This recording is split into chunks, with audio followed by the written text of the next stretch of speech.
जी welcome back student. अच्छा बच्चों, ऐसा है कि वीडियो क्लिप 5 में जो है हमने कुछ टेक्निक्स हैं जो कि कॉस्ट ऑफ गुड्स सोल्ड को कैलकुलेट करने के लिए और एंडिंग इन्वेंट्री की कैलकुलेशन के लिए एस्टिमेटेड टेक्निक्स हैं। ठीक है, ये यूज़ करते हैं कुछ बिजनेसेस। ठीक है, taking a physical inventory every month would be expensive and a time consuming. Okay, ये हमें पता है कि हम अगर फिजिकली हर मंथ में ही जो है फिजिकली इन्वेंट्री को काउंट करना शुरू करते हैं तो it will take a time consuming and expensive. Therefore, if a business use periodic inventory system, prepare monthly, it may be the quarterly financial statement. It may be estimate the amount of its inventory and the cost of the goods sold, except at the end of the its annual period or whatever. I mean कि अगर quarterly भी बना रहा है तो quarterly के हिसाब से वो करेगा। ठीक है, one approach is making these estimates is to call the gross profit method, and others use the primarily by retail store is retail method. Okay, तो अब यही दो मेथड हैं जिनके बारे में हम बात करेंगे। चलें जी, ग्रॉस प्रॉफिट मेथड अब है क्या? Is a quick and simple technique for estimating the cost of goods sold and amount of the inventory on a hand. How it works now come. In this method, assume that the rate of gross profit earned in the preceding year. असल में different several जो हमारे previous years होते हैं उसमें ना एक rate हम डिसाइड कर लेते हैं ग्रॉस प्रॉफिट का। ठीक है, 40% होगा, 30% होगा, 20% होगा। ठीक है, तो it will be remain the same for the current period. ठीक है, आपने जो एक रेट डिसाइड कर लिया, तो when we know the rate of gross profit we can divide the dollar amount of the net sale into the two element. जो भी सेल है उसमें से टू एलिमेंट हमारे पास आएंगे। कौन से? एक तो ग्रॉस प्रॉफिट होगा, दूसरा जाहिर सी बात है क्या है, कॉस्ट ऑफ गुड्स सोल्ड ही होगा ना।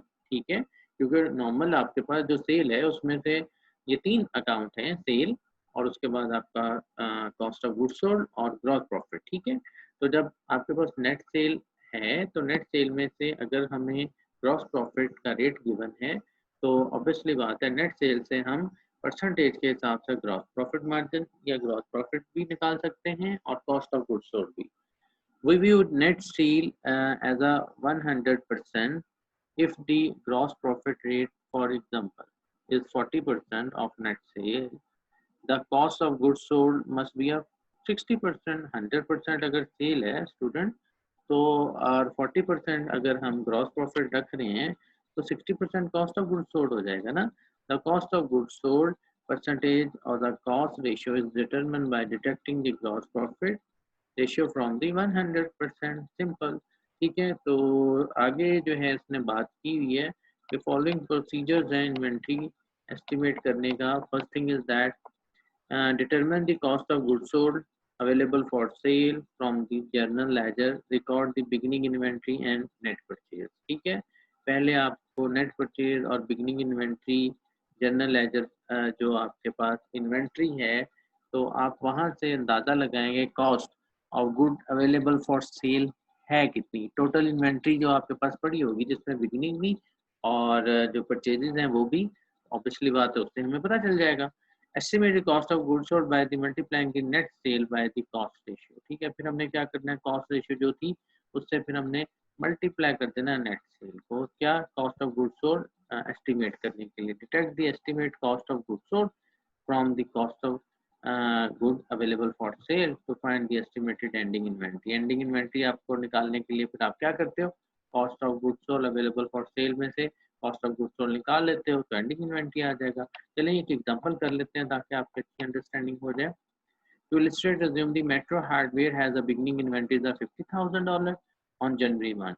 During the month January, net purchase amount is at 20,000 and net sale is at 30,000. Assume that the company normal gross profit ratio is a 40% of the net sale.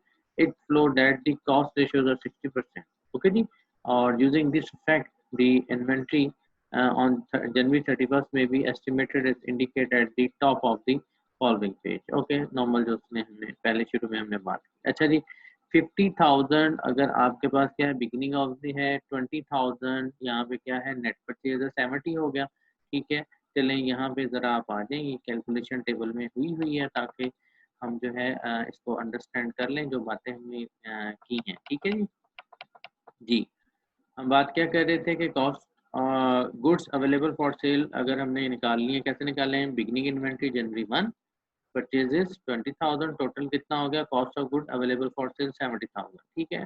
Deduct the estimated cost of goods sold, how? Net cell is 30%, 30,000, ठीक है। Net cell आपकी कितनी है? 30,000 है। Cost ratio के हिसाब से आपने देखना है कि कॉस्ट रेशियो 60% इसका अगर हम लेते हैं तो 80,000 आ जाता है, ठीक है। Estimated cost of goods sold, ठीक है। और ग्रॉस प्रॉफिट 40% इसका क्या होगा? 12,000 आ जाएगा, ठीक है। 80,000 is the cost of goods sold. Net cell का estimated ending inventory, हाउ?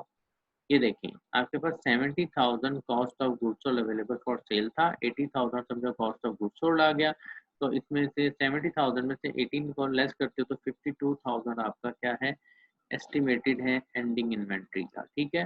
तो ये एक जनरल अजम्पशन से बाज कंपनी इस तरह से भी कर लेती हैं, ठीक है। तो आगे आपके पास है रिटेल मेथड। रिटेल मेथड भी ग्रॉस प्रॉफिट मेथड की तरह है, लेकिन बेसिक डिफरेंस इज दैट कि retail method require the management determine the value of ending inventory at a retail price. बस ये है कि जो मैनेजमेंट है वो डिटरमिन करती है ending inventory at a retail price. Retail value of the ending inventory is then converted into approximately cost using the cost ratio, ठीक है। तो यहाँ पे सिर्फ डिफरेंस ये है। यहाँ पे भी एक एग्जांपल कर लेते हैं, देखें, to determine the cost ratio business must keep the track of the good available for the sale at the both cost and the retail price. To illustrate the assume that the Sky Valley has merchandising available for sale. Cost is of 450,000 for the year, and the management offered the merchandising for sale to the customer at a retail price is of 1 million. Okay, 450 जो है इसकी cost है जो मर्चेंडाइजेज हैं, लेकिन एक estimate के हिसाब से हम जो कस्टमर को इसको बेचेंगे या इसकी जो रिटेल प्राइस है वो 1 मिलियन तक है। Thus Sky Valley cost ratio for the year is a 45%. How? 450 का आपके पास क्या है? टोटल गुड्स है, डिवाइड कर दें जो उस पर आप सेल करना चाह रहे हैं, ठीक है। तो 45%, ठीक हो गया जी। समझो ये सेल होगी ना, नेट सेल, और ये आपकी कॉस्ट ऑफ गुड्स सोल्ड है, तो 45% इसका आ गया, ठीक है। Sky valley you can use this ratio to convert the retail value at its ending merchandising inventory to its estimated cost. यहाँ पे अब आ जाए 3,000 जो है आपकी बल्कि assume that Sky Value employees determine the inventory on hand at the end of the year is a has a total retail value of 300,000, ठीक है। The amount is converted to the cost using 45% cost ratio as follow जी। अब आ जाए ज़रा, हाँ जी, बात कर रहे थे कॉस्ट अवेलेबल फॉर सेल जो है उसकी जो कॉस्ट है गुड्स की वो 450,000 है, और हम बात करें goods available for sale at retail price 1 lakh, तो A डिवाइडेड बाई B जैसे हमने कहा तो 45% आ गया। फिजिकल काउंट एंडिंग इन्वेंट्री जो है प्राइस एट रिटेल वो 3,000 है, 300,000, 3 लाख, ठीक है। तो एस्टिमेट करते हैं एंडिंग इन्वेंट्री एट कॉस्ट, ठीक है। ये तो रिटेल प्राइस है ना, उसकी कॉस्ट आपने एस्टिमेट करनी है 135,000। कैसे? सी जो है आपका, ठीक है, 45%, इसको आप क्या करोगे? डी पे जो है हम सी मल्टीप्लाई डी, ठीक है। तो आपके पास 45% हमारी कॉस्ट रेशियो निकली हुई थी, कॉस्ट ऑफ गुड्स सोल्ड, ठीक है, मल्टीप्लाई इसका रिटेल प्राइस है। ज़ाहिर है कि रेशियो हमने डिटरमिन कर ली ना, ठीक है।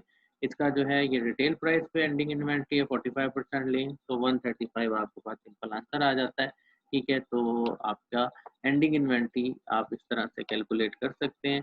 तो बहरहाल जी ये आपके पास ओवरऑल चैप्टर था हमारा, जिसमें हम लोगों ने जो है फाइफो, लाइफो, एवरेज मेथड, ठीक है, और स्पेसिफिक आइडेंटिफिकेशन मेथड, इन्वेंट्री को मैनेज करना पीरियोडिक और सिस्टम से भी, परपेचुअल सिस्टम से भी, बिहाफ ऑफ 4 मेथड, ठीक है।